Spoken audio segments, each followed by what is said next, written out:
I was the man of my dreams, deeply in love, finally becoming the married couple I'd always envisioned. Our wedding ceremony, a culmination of my fondest dreams, was adorned with blessings from many. I imagined my parents in heaven rejoicing, but little did I know, tragedy lurked ahead. Their betrayal shattered everything. I'll never forgive them for what they've done. I'm Mary. Thomas, my boyfriend 2 years my senior, proposed to me, and at 27, we tied the knot. I lost my father in my youth and my mother succumbed to illness 2 years back. Through it all, Thomas has been my unwavering support, lifting me in my darkest hours. Our wedding, on the anniversary of 2.5 years together, marked the start of our joyous journey as newlyweds. With Thomas's demanding job, we postponed the ceremony until the schedule eased. On his days off, we visited the venue, laying the groundwork for our special day. With the date set, it was time to compile our guest list. I was blessed with an aunt and uncle who embraced me as their own daughter. After losing my father, they stepped in, showering me with cooked meals in place of my busy working mother. Their presence filled the void when she was away, ensuring I never felt alone. When illness struck my mother, they shouldered her responsibilities, sparing me the weight of it all. Even in the darkest moments, my aunt's gentle reassurances buoyed my spirits, urging me to hold on to hope for my mother's recovery. With their unwavering support, I found the strength to weather any storm. It's why, when planning my wedding, I insisted they occupy seats reserved for family. Eager to convey my gratitude, I made a long overdue visit to their home. "Mary, congratulations on your marriage," my aunt greeted me, tears glistening in her eyes. "Thank you, Auntie. I've been thinking, I want you and Uncle to sit in the seats reserved for family at my wedding. Would that be all right?" "Of course," she replied, her voice filled with warmth as she reached for a large box. "Mary, why don't you open this?" Curious, I obliged, lifting the lid to reveal a stunning white wedding dress nestled inside. Crafted from exquisite silk, it exuded elegance with a touch of charm. Delicate lace adorned the neckline, while intricate flower embroideries danced along the hem, lending it an undeniable allure. Smaller in size, it was evident this dress was tailored just for me. Instantly enamored, I gasped in delight. "Why this dress?" I inquired. "Well, your mother, my sister, she made it," my aunt explained softly. "What? Mom made this?" I exclaimed, disbelief coloring my voice. "Yes. Despite her illness, she poured her heart into every stitch, envisioning this day for you. She asked me to give it to you if ever you married. This dress embodies all the love she held in her final days. Mary, you must wear it at your wedding. It would mean the world to her," my aunt said, her eyes shimmering with tears and affectionate pride. Touched by her gesture, tears welled up in my eyes. "Thank you, Auntie. Holding on to this means everything to me. I'll cherish it, I promise," clutching my mother's handcrafted wedding dress tightly, my heart brimming with happiness. Upon returning home, I reverently hung the dress on my bedroom wall, its presence a comforting reminder of my mother's love. Determined to honor her at my wedding, I envisioned the day with renewed determination. But fate had other plans. Disaster struck one evening when I returned home from work to find the dress missing from its rightful place on my wall.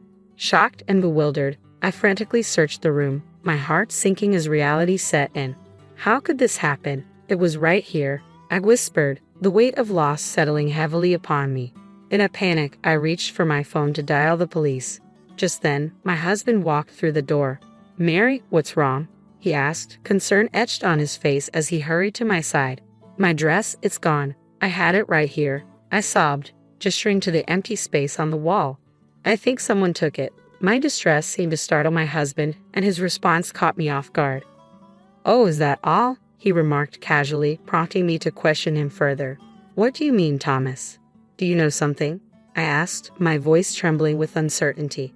His revelation left me stunned.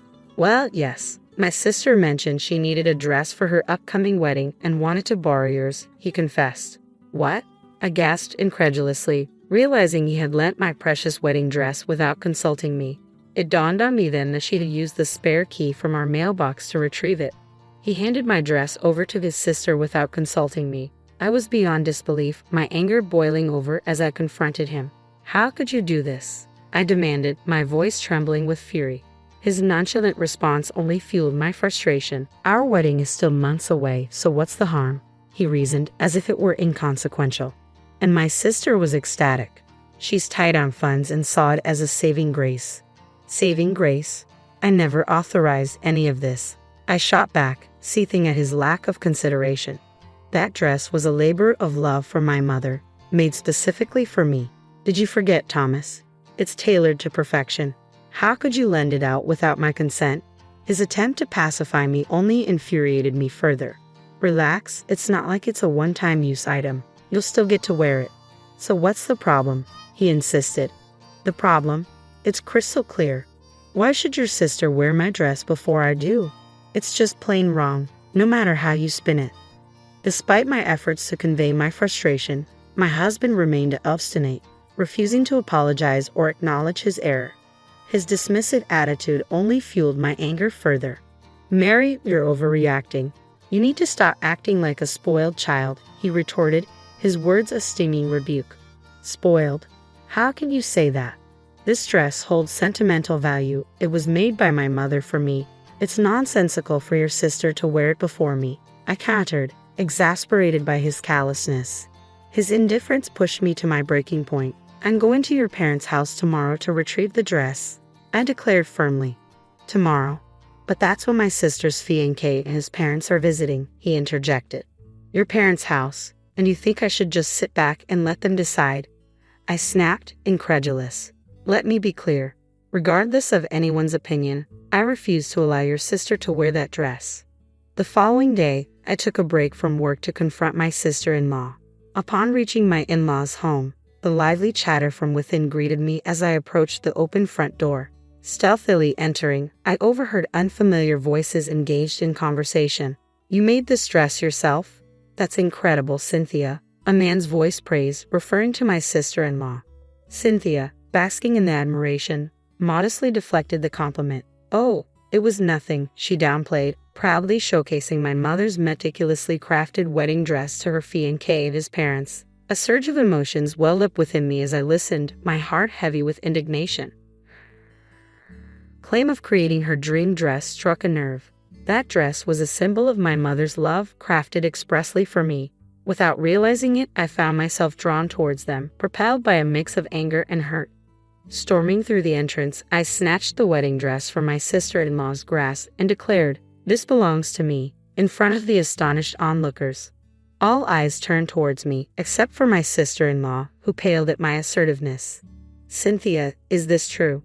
Her fiancé questioned, prompting her to offer a feeble defense. No, it's not what you think. I really did make it myself. Realizing the futile nature of the conversation, I turned my attention back to Cynthia. Why don't you try it on then? My mother tailored it to fit me perfectly. It won't suit you. It was evident that the dress, designed for my petite stature, wouldn't flatter her taller, more athletic frame. What's going on? My husband's voice cut through the tension, finally making an appearance. My sister must have called him. He fumed, his face flushed with anger. Mary, what on earth are you doing? Are you trying to sabotage my sister's wedding? Sabotage. If anything, it's my wedding that's in jeopardy. I shot back at my husband, bracing myself for another outburst. Just stop. We called off our wedding, so hand over that dress to my sister. What? Called off? I stammered in disbelief. That's correct. We called it off, he asserted firmly. My sister mentioned she's tight on funds, so we decided to gift her the $50,000 we saved for our wedding. And since we're not getting married anymore, we don't need that dress, do we? You lent out my dress without asking, canceled our wedding, and gave away the $50,000 we saved. Have you lost your mind? The realization hit me like a ton of bricks. Our marriage held little importance to him. With a heavy heart, I fell silent, feeling my love for my husband wane. Canceling the wedding was one thing, but I wanted to cherish this dress forever.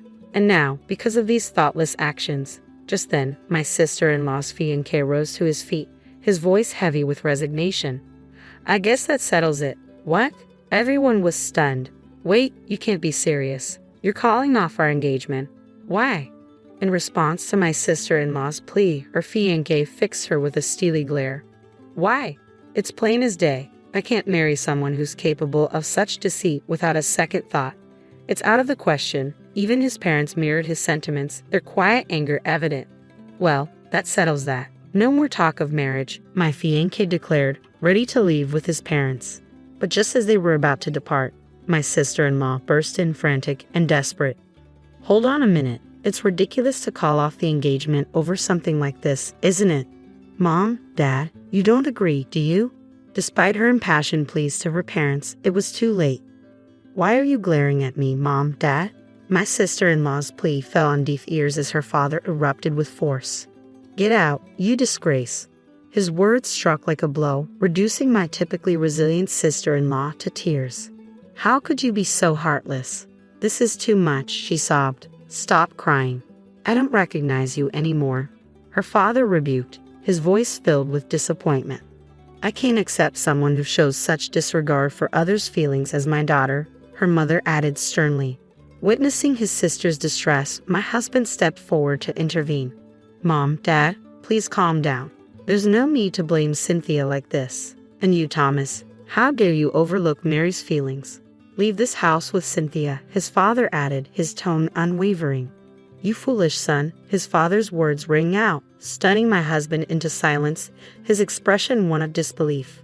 Then, to my surprise, my mother-in-law approached me, bowing her head in apology. I'm deeply sorry, Mary. We were misled to believe that the dress was handmade by our daughter. No, it's all right, but I can't continue living with Thomas, I responded, my heart heavy with resolve. That's understandable. Our daughter is at fault here. You should move forward with your life without any concerns, she assured me. Her words struck a chord within me. Despite the turmoil, I couldn't shake the guilt of parting ways with my in-laws who had always treated me with kindness. Nonetheless, staying with Thomas was no longer an option. Mary, I'm sorry. Truly, I am. We'll make things right. Have a proper wedding. Please don't mention divorce, my husband pleaded, his tone shifting dramatically after his parents disowned him. But I couldn't fathom reconciling with a man devoid of spine. I'm forging my own path now. I can find happiness without you. His plea fell on deaf ears as I stood firm in my decision. Witnessing my resolve, my husband sank to his knees in defeat.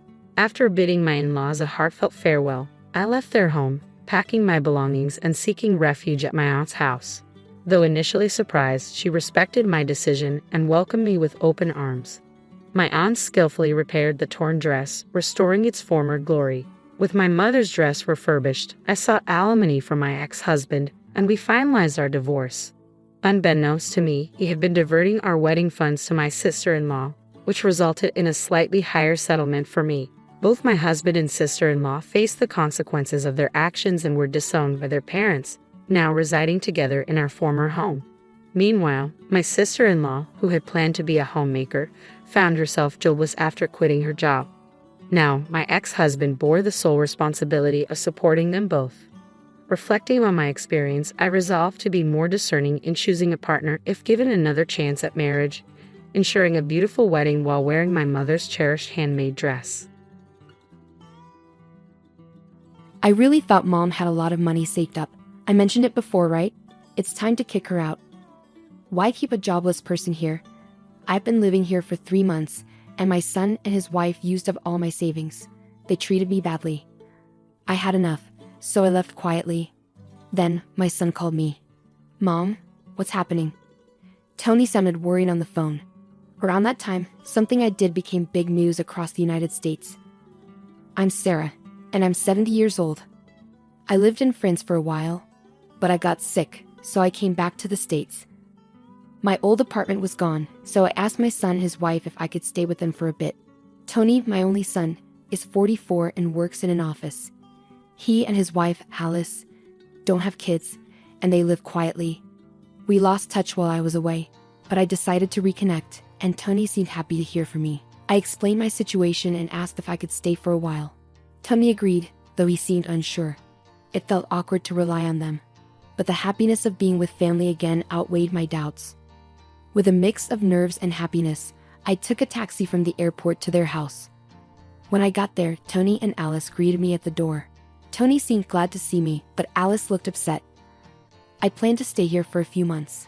My stuff will arrive later, I said, leaving my carry-on bag and heading to the living room. We talked about our lives, jobs, and my time in France. When Tony asked why I moved there, I just said, I wanted to enjoy the French countryside as I get older. Tony laughed, but Alice stayed unhappy. We also talked about my health issues. I've been dizzy a lot, and might have Meniere's disease. Sometimes I can't stand and feel sick when it happens. I don't feel safe living alone, so I want to stay with them until I feel better. After our chat, I went to get my stuff for my carry-on. As I organized it in the hallway, I heard Tony and Alice talking. "Are you serious about letting Sarah stay?" "I don't want to live with an old woman. She's my mom," Alice said. "You're not always home because you work part-time," Tony replied. "But what about when we're off work? How long is she staying?" "I want her gone," Alice insisted. "Mom will leave eventually. Let's talk about money tomorrow. Just keep it down, she might hear you," Tony warned. "She can't hear us, she's old." "Old age brings sharp ears for insults," Alice said. There I was hearing their conversation in the hallway. I felt bad for suddenly staying with Tony and his wife. It must be hard for them, but I'm happy to spend time with them after so long. When Tony was young, I raised him alone after my husband died. We didn't have much, and Tony faced difficulties with his health. This doesn't make up for that, but I came here to apologize and show gratitude. It's a shame I'm not welcome, but they have their own lives. I went to the guest room they gave me, trying to calm my anxious heart. The next morning, Tony went to work, leaving just Alice and me at home. While I was doing some crafting in the living room, Alice came up to me. "Hey Sarah, can you clean up this mess?" I looked around and saw fabric scraps and threads scattered about. "Oh, I'm sorry. I'll clean it up. Do you want to see what I'm making?" I showed her the small pouch I was sewing, with a little green turtle design. "It's a turtle pouch. I love turtles, so I make crafts with turtle themes. It even has a zipper on its shell," I explained. "That's nice, Sarah, but you can't stay here all day. Find somewhere else to go when I'm not working. You're in the way," Alice said, cutting me off, clearly uninterested. "But I get dizzy if I go outside too much," I protested. "I'll drive you to the nearby community center to stay during the day. I have things to do at home," Alice said firmly, without room for discussion. She added, "And while you're here, help with the chores. You're not just here to relax. Since we're letting you stay, do some cleaning and laundry instead of crafting." Stunned, I finally replied, "Okay," and slowly got up from the armchair. Despite feeling dizzy and sore, I ended up doing all the housework. Alice and Tony treated me like a housekeeper, and it seemed like Alice hadn't been keeping up with chores before I arrived. That night, when Tony got home, he asked, "Mom, did you bring your banking card?" He spoke with a smile. "I don't mind you living with us, but life costs money. Could you chip in?" I looked at Tony, nodded, and stood up. I took out my banking card from my handmade pouch and handed it to him. He checked it quickly, and his face tightened. "Wait, Mom, is this all you have saved? Any other accounts?" I replied, "That's all I have. I don't need much at my age. No chronic illnesses or anything." I smiled as the conversation continued, but Tony's expression darkened. "This isn't enough money, not even $10,000. You said you were living well abroad, so I assumed." Tony kept pressing me, asking if I had more money. When I said no, he sighed and slumped his shoulders. "Okay, I'll hold on to this cash for now. I'm doing you a favor by letting you live here, so this is the least you could do." After getting my account password, Tony took my bank and debit cards and left the room. That night, lying in bed, I could hear Tony muttering through the wall that separated our rooms. "This is disappointing. I thought Mom was wealthy. Our household is actually struggling financially. We shouldn't have let her stay. We gain nothing from having her here." They sounded confident, talking openly in the next room. Maybe they wanted me to hear them. In my cold bed, I fought back tears of loneliness and sadness. The next day, since Alice had a day off, she drove me to the local community center. When I opened my bag to continue my crafting, I realized I forgot the fabric I needed at home. I hesitated to ask Alice to go back and get it. Luckily, my dizziness wasn't too bad that day, so I decided to walk home to fetch it since I knew the area well. As I approached the house, I glanced through the window and saw Alice with a man I didn't recognize. They seemed very close, and I hesitated outside for a moment before deciding not to interrupt them. It dawned on me that maybe they wanted me out so I wouldn't interfere with whatever was going on between them. Back at the community center, thoughts of Alice and the man kept swirling in my mind, so I decided to call someone for advice.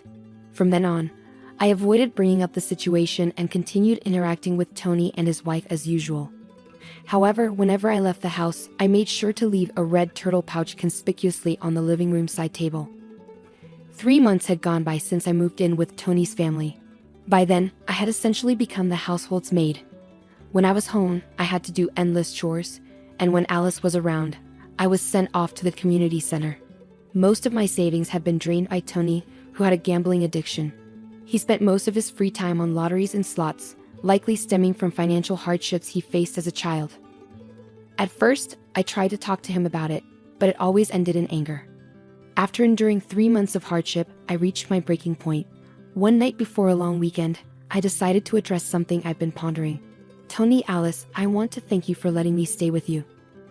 Tony, I know I caused difficulties for you when you were young due to our financial situation. I apologize for any trouble I've caused, but I'm grateful. I presented a homemade turtle pouch from the table. It was green with a zipper on the shell. This is a token of my appreciation to both of you. I hope you'll accept it. To my surprise, neither Tony nor Alice showed any interest in my handmade gift. Mom, enough of that. Can't we access some funds from your French account or something? Tony suggested. I already told you there's no more money. Look, I put a lot of effort into making this. Can't you accept it as a gesture of love? Remember how happy you used to be when I filled the shell with candy and a bit of pocket money? Tony's irritation grew. I'm not a child anymore. I don't find joy in receiving something like this, Sarah. How much longer do you plan to depend on us? Frankly, it's irritating. Tony and his wife exchanged a cold look, appearing desperate. I asked Tony, do you remember Joe? He helped us out in that old apartment we lived in. What? I don't remember. Stop bringing up old stories, Tony replied sharply. A heavy silence settled between us as I held onto the turtle pouch tightly, feeling the paper inside. The next day, Tony and his wife went on vacation, leaving me behind. After our conversation the previous night, I had already planned to leave the house. I quickly packed my bags with the arranged carrier and sent them off to my home in France. I made sure to include the red turtle pouch in my carry-on bag. Leaving a brief note of gratitude and farewell on the table, I walked out of the house where I had stayed for 3 months. After leaving the house, I didn't immediately return home. Instead, I stayed in a hotel in the US for a while. I had matters to attend to, and I figured Tony and his wife would reach out to me eventually. True to my expectations, about 2 weeks later, Tony called. Mom, what's the deal with the turtle pouch? It's yours, right? Tony's voice sounded frantic over the phone. Oh, you noticed? I replied calmly. I wasn't surprised when I saw the news on TV about the turtle-shaped pouch. Inside it was a check for $1 million. It was my way of expressing gratitude for all they'd done and apologizing for any trouble I caused them when Tony was young. Some might think it shallow to make amends with money, but I had dreamed of this day for over 40 years, saving up bit by bit. Before meeting Tony after so long, I did some research and discovered he was in debt. He had tried to clear his gambling debts by gambling more, only to sink deeper. Despite having a steady job, he couldn't break free from the cycle. I simply wanted him to pay off his debts and find peace. However, they refused my gesture, forgetting the kindness they had once shown my family. So I decided to split the $1 million check into smaller amounts and donate it to charities and welfare organizations across America. I placed the donations in the handmade turtle pouch and sent them anonymously. The turtle pouch became a sensation, making headlines and trending on social media. Alice, isn't that the turtle pouch? Someone commented online. Yeah, looks like it, another remarked. Yes, that's the one.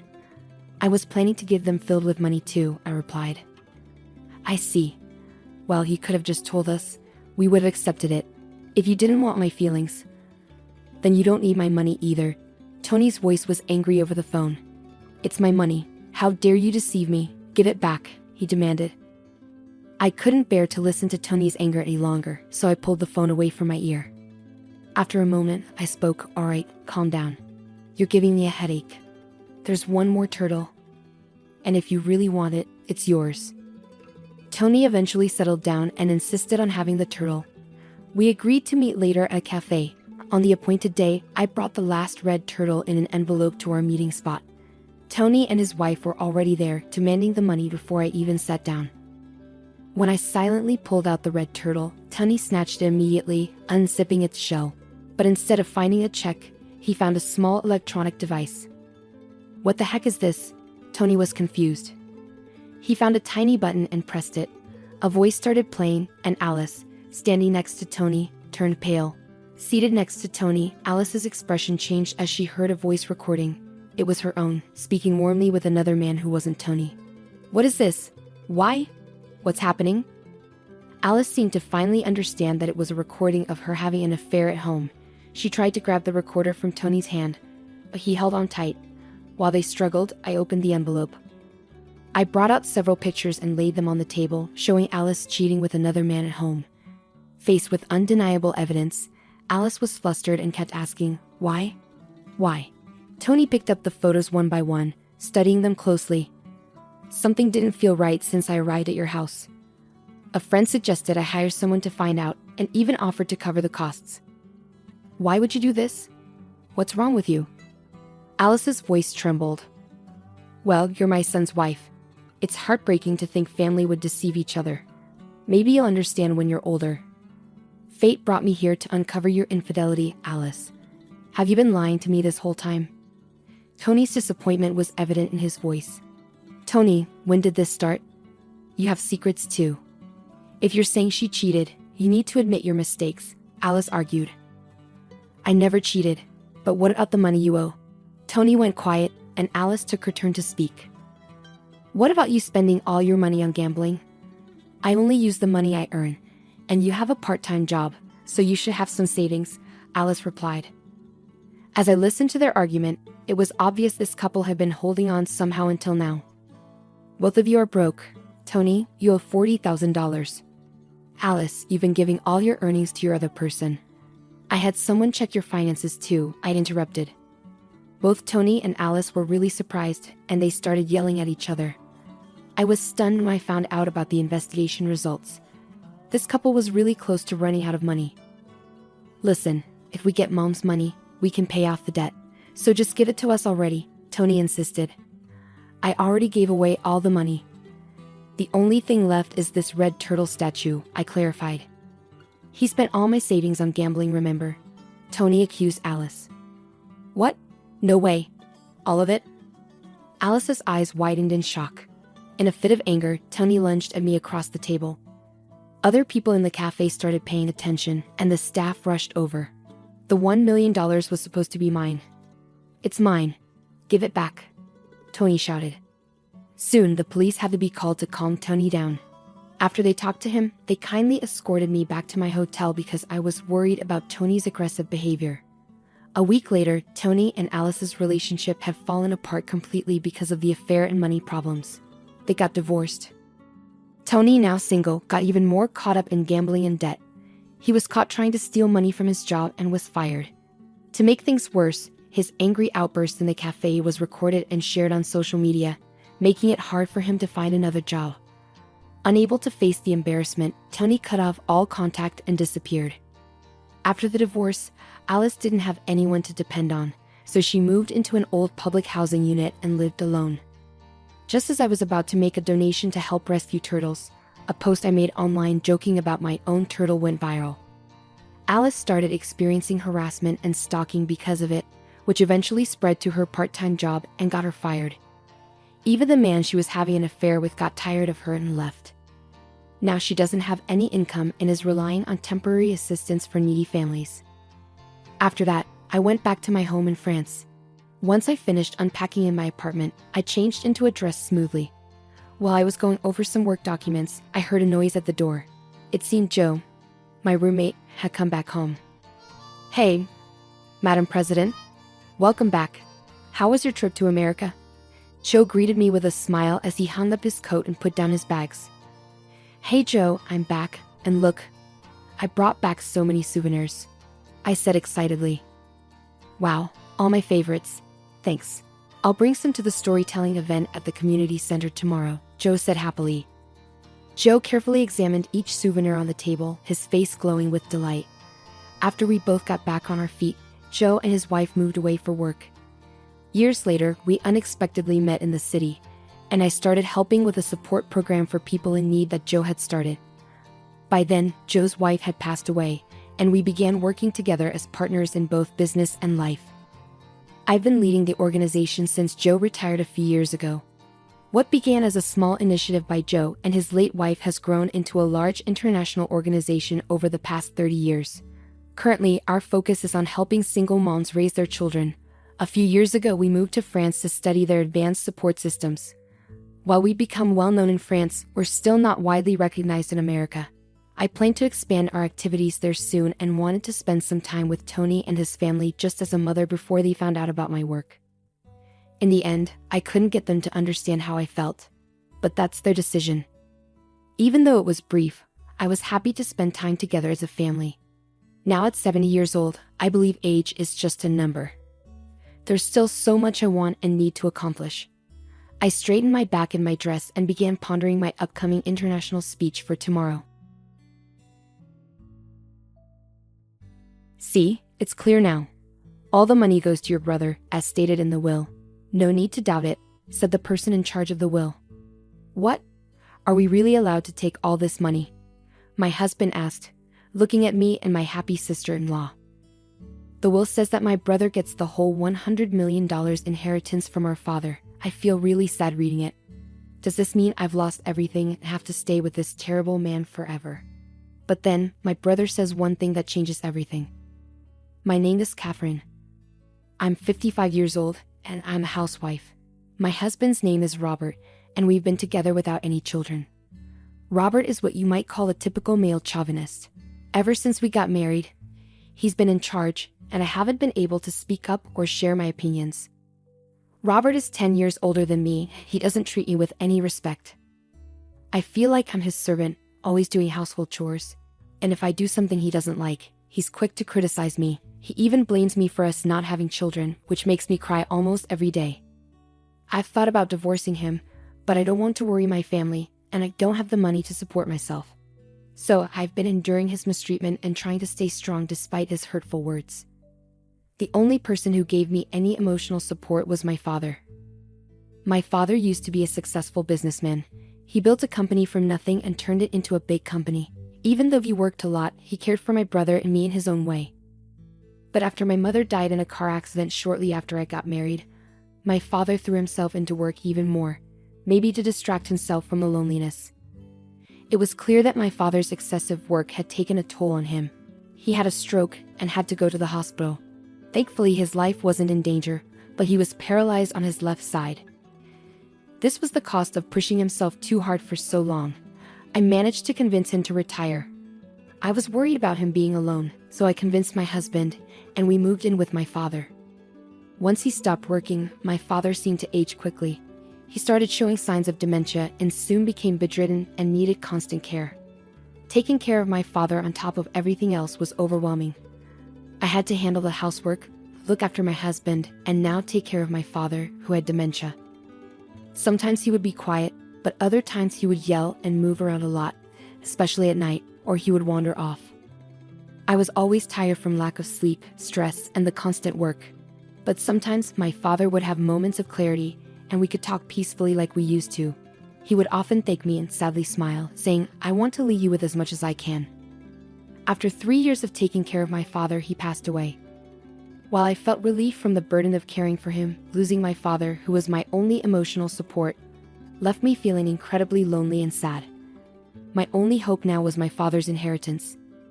The inheritance amounted to $100 million, which would be split evenly between my brother and me, making it $50 million for each of us. With that much money, I could finally escape from my awful husband. It was my only chance for a better life. A few days later, my husband Robert and our eldest son's wife Naomi called me to discuss the inheritance. My brother, Naomi's husband, had been working overseas for a while. He came back for the funeral but had just left again yesterday, so Naomi was there in his place. "We found your dad's will in the back of a drawer. Luckily, it wasn't sealed. So let's take a look at it right away," Naomi said. "A will? I didn't know there was one. I was taking care of my father every day, but I never saw him writing a will. It bothered me that my husband, who didn't care much for my father, knew about it." I felt uneasy and had a bad feeling, Catherine thought. "Let's read it," Robert suggested. "All of my assets will be inherited by my eldest son Ken. dated April 1st, John Smith. Naomi read aloud. That's it? Catherine couldn't believe what she was hearing. She always thought her father's estate would be split equally between her and her brother. It was hard to believe that all of her father's $100 million estate would go only to her brother. Well, hold on a second. That doesn't make sense. Why would it be like that? Catherine questioned. My husband handed me the will and urged me to look at myself as I started to panic. Sure enough, it was written in the will, with my father's signature. I immediately suspected that the will might be fake. My father had always been fair to both my brother and me, and he wouldn't have favored just one of us. But could my kind and honest brother really keep all the inheritance for himself? As I pondered this, my brother's wife burst into laughter. Wow, we get to keep all of his money. It feels a bit wrong, but if that's what he wanted, we have to respect it, right? She said. I couldn't accept this at all. As I held the will silently, both my husband and my brother's wife glared at me. Hey, are you doubting this? If so, you can bring in a handwriting expert or something. Just because it's inconvenient for you doesn't mean you can start doubting it. You really have a bad attitude, my husband scolded. I'll do that, Catherine murmured quietly, deciding to have the will checked by an expert. To my surprise, the results showed that the will was undoubtedly written by my father himself. I was disappointed and fell into despair, thinking about the past. I had spent my life taking care of my husband and my father, enduring my husband's anger and hurtful words. It was painful, but the time I spent with my father was happy. I believe he cared for me too. The thought that my beloved father didn't care about me was more shocking and unbearable than not receiving the inheritance. I might have to leave this familiar house and land because they are part of my father's estate. My hope of divorcing my husband also seemed impossible now. When I told my husband about the appraisal result of the will at home over the weekend, he sneered at me with a self-righteous face. That settles it. All the inheritance goes to your brother. Don't go meddling in things anymore. The will was real. Always doubting, you worthless wife, he said, leaving the house after saying those words.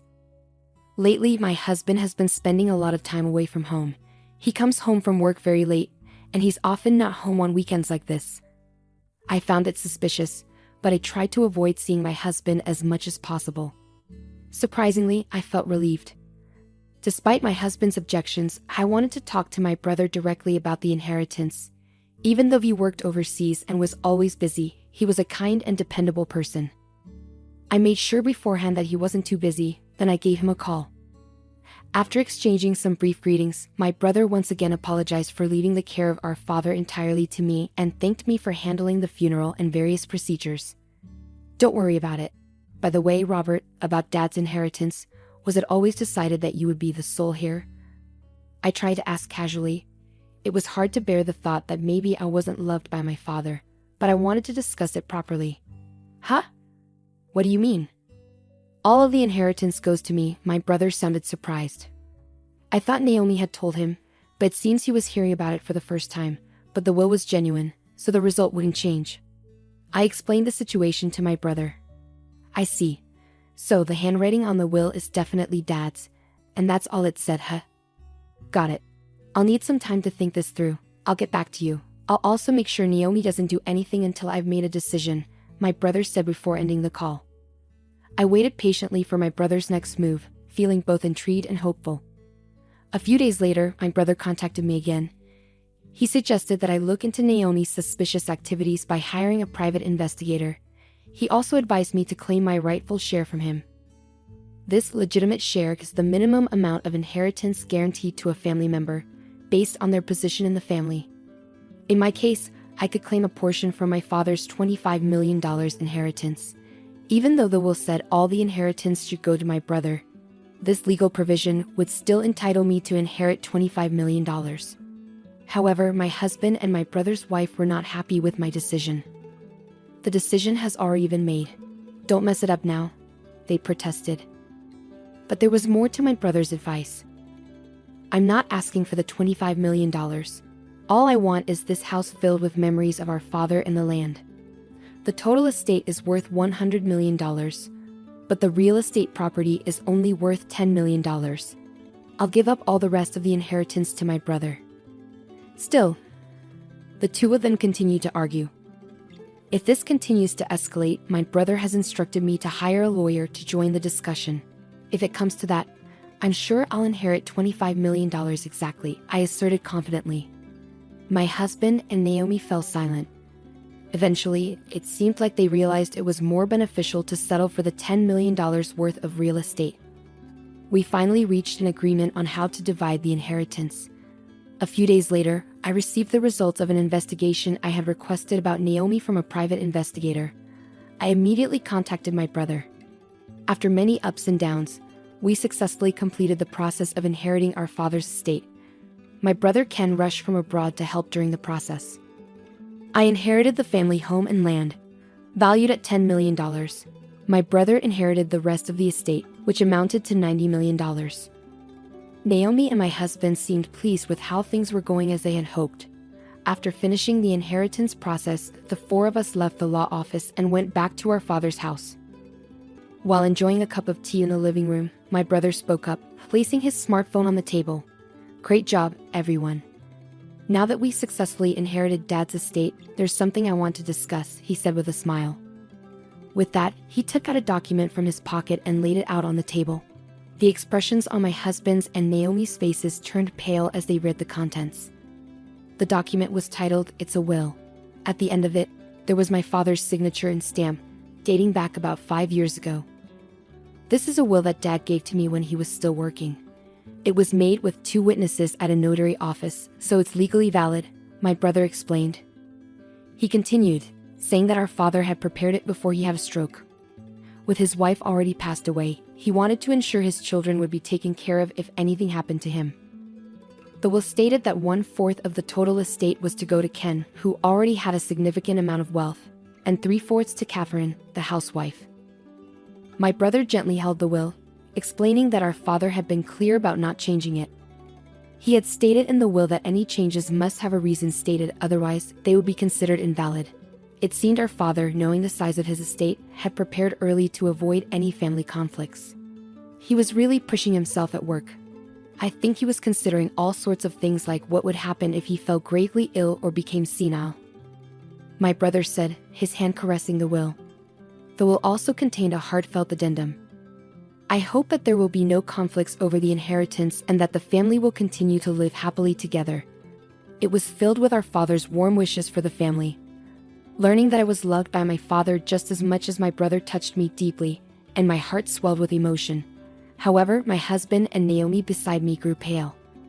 "So, if you're going to change this will, the reason has to be stated, or it's all null and void. Even if it's in my dad's handwriting, maybe he was forced to write it when he was in a delirious state due to dementia." My husband suddenly slammed the table with a fierce expression. He glared at my brother and growled, "Hey Ken, do you have any proof? Are you calling me a criminal?" "I never said you forged the will, did I, Robert?" My brother replied calmly, then glanced at his wife Naomi sitting next to him. Naomi remained silent, which struck me as odd. Naomi had informed me about our father's passing, and I had attended the funeral. However, after returning abroad, I hadn't been informed about anything regarding the inheritance despite it involving me. My brother seemed to be looking to his wife Naomi for some reason, but she still said nothing. "Stop your arguing. The inheritance is already decided. The $90 million is ours. It doesn't matter what you say now," my husband shouted back. "What do you mean by ours? I'm the one who inherited it," my brother countered calmly. "Shut up," my husband snapped. The conversation was going in circles. "I'm not sure what you mean, but the $90 million I inherited is just worthless paper," my brother said calmly. "What?" my husband exclaimed, surprised. My brother explained patiently. "Our father's estate was valued at $100 million. Apart from the real estate, all the assets were stocks in our father's company. When our father was in charge, the company was doing well, and the stocks were valuable. But after he stepped down, the company started losing money, and it looked like it might go bankrupt. In the 3 years before he died, the stocks that were once worth over $90 million became practically worthless." But that can't be true, can it?" my husband stammered. "It's the truth. I inherited knowing that. I plan on restructuring my father's company, and since it didn't involve you, I didn't tell you," my brother explained. My husband seemed shaken and muttered to himself. He couldn't seem to accept the reality of the situation. That's when Naomi finally spoke up for the first time. Hold on, wait a minute. What are you saying? Are you saying I inherited worthless stocks while Catherine got $10 million? That's not fair, Naomi exclaimed loudly. Beside Naomi's outburst, my brother sighed. Naomi, I inherited our father's estate. You weren't at a disadvantage in any way. Why are you so upset? But I thought we were getting all of that $100 million. I had plans for it. My husband glared sharply at the flustered Naomi. So you and Robert were plotting to get all of our father's money, and while doing that, you were having an affair, weren't you? My brother accused. Naomi and my husband remained silent, frozen in place. Why? Naomi muttered hoarsely. My brother glanced at her before continuing. After our phone call, I started suspecting Naomi. Why didn't she talk to me about the inheritance? Why had her interactions with me been so brief lately, and why had she started ignoring my calls? I thought something was fishy, and when I saw her pictures on social media, I knew she was cheating on me. And soon, I'll be getting a lot of money. I'll be living like a famous person. I've been discussing with my girlfriend how we'll spend it. She said we'll have a blast when we get the money. I'm thrilled. But Naomi, I don't recall talking about this with you.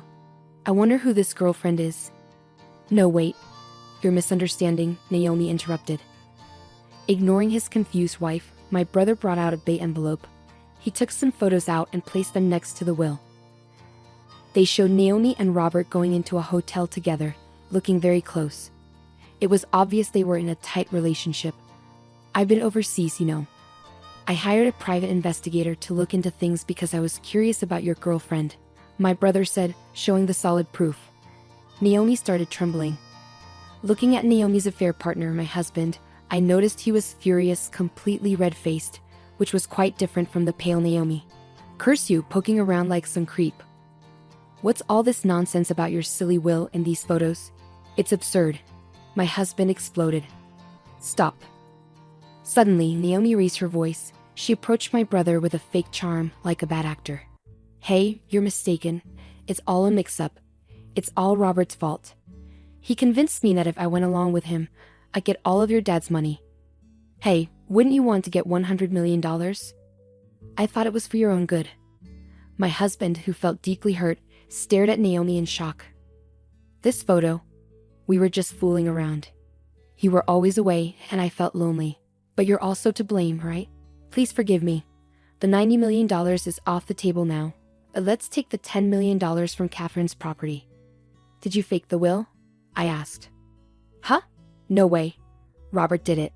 He said it was simple and had it written by your dad. Look, it's not my fault, Naomi explained.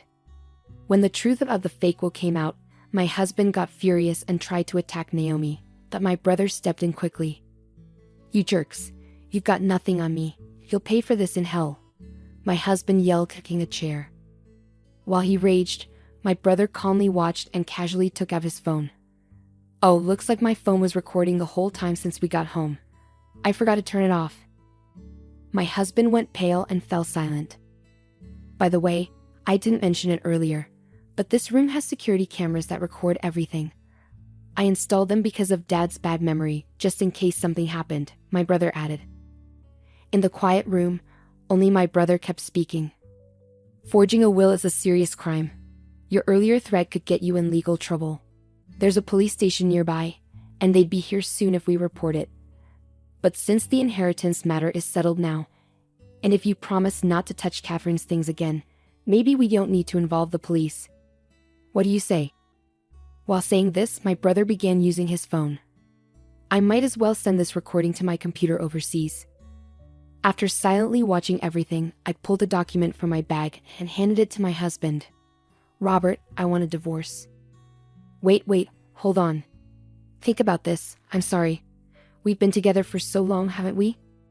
Who do you think has been providing for you all this time? My husband pleaded. I've had it. No more excuses.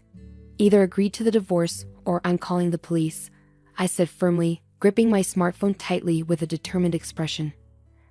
Robert slumped his shoulders and nodded. Naomi, it's over between us.